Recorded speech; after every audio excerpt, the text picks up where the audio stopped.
Experts say the problem of human trafficking is getting bigger in mid-Michigan and across the country. Human trafficking is a multi-billion-dollar industry where people profit from the control and exploitation of others. But what girl at 10 years old says, I want to be prostituted today? That's what Dr. Benita Lauderman says is the reality for thousands of women, men, boys, and girls who are enslaved in the human trafficking industry. She says some seek out a pimp because of desperation. You know, very easy, because if you need a roof over your head and food to eat, why not? Lauderman says the numbers of boys and girls sold into sex slavery is staggering. They say many of the victims don't try and get away because they have substance abuse issues.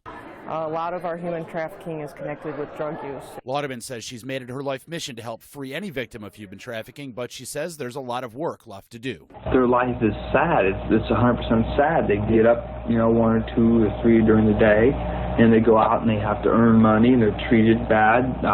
They eat only when they're fed by somebody else, and they never get anything for anything. They always have to return sexual favors for it.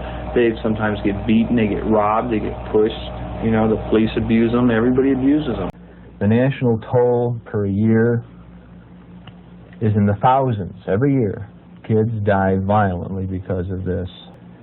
They were found to be dead of exposure, dead of causes undetermined, dead of massive internal bleeding, as in the case of one child under 10 who was found naked in a Dempsey dumpster with his colon and his rectum torn apart.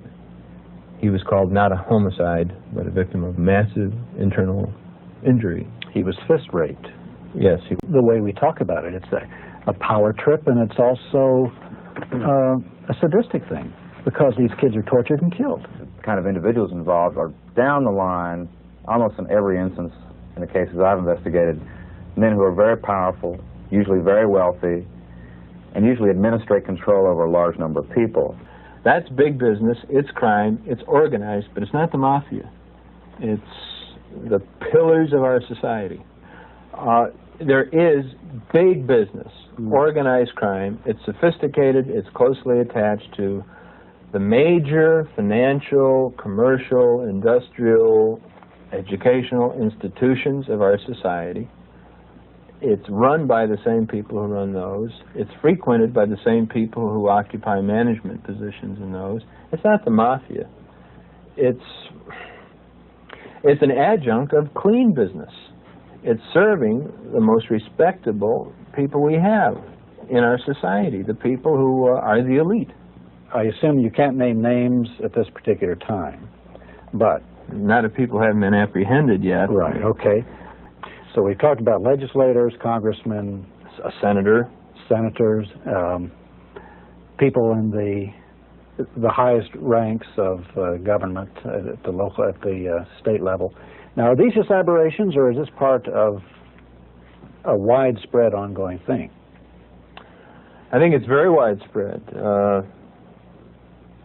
and not just among powerful politicians. We've talked about politicians, but it seems to be the case that in all high-powered professions, corporations now we're talking about too. Corporations, medicine, law, even the university, not necessarily professions with bloated salaries, but prestige, some power, influence, and above all, pressure. Like, just, with the corporation.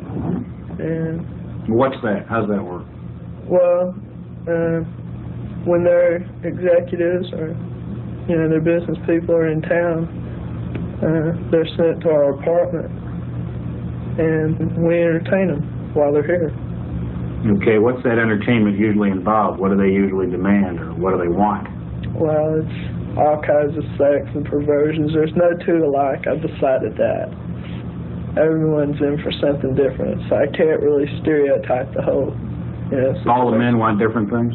Yeah, right. She says there's a lot of work left to do. Because we didn't have a demand, would we have the problem? No.